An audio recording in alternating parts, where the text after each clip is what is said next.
Hello guys, magandang araw. This is Lacherry or Kacheris. So, ayan. May share lang ako, no?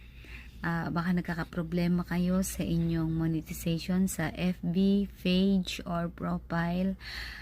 Baka nagkaroon kayo ng parehong problema ng sa akin. So, share ko lang, no? Nagkaroon ng problema yung monetization ng aking page tsaka ng profile. Lagi na lang not eligible to monetize yung channel ko. Pati yung profile ko kasi ang sabi ni Meta, hindi daw pwede ma-monetize yung channel ko. So, syempre, sayang naman yung pinaghirapan ko, di ba?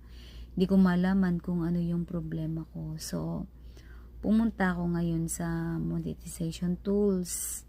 So, nag-write ako ng letter kay Meta. Tinatanong ko kung anong violation ko. Kasi, dati wala naman akong nagiging problema. Tapos, bigla-bigla nagkaroon na lang. So, ayun. Na-detect ko na yung problema. Ang naging problema nung sa akin is connected entity. So, ano ba yung connected entity? Ang connected entity is yung third party.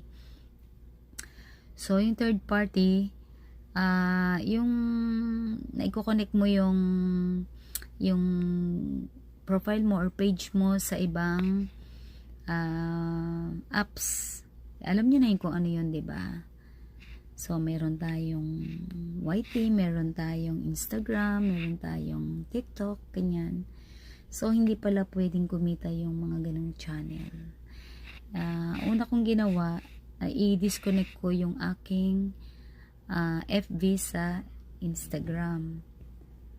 Hindi ko na siya na-i-connect kasi hindi ko matrace yung problema. So, nung sumagot na nga si Meta na ang problema ko is connected entity. So, ano ba yung connected entity? Yun yung third party.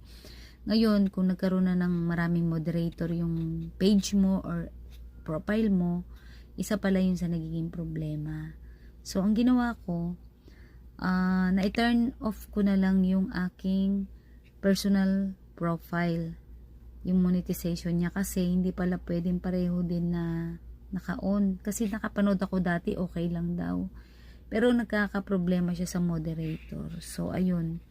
Na-turn off ko na lang yung monetization ng aking personal profile. At ayun, boom! Nawala na yung problema ko. At nag-okay na yung monetization. At naging recommendable na yung page ko. Sorry naman, nakakabuyoy.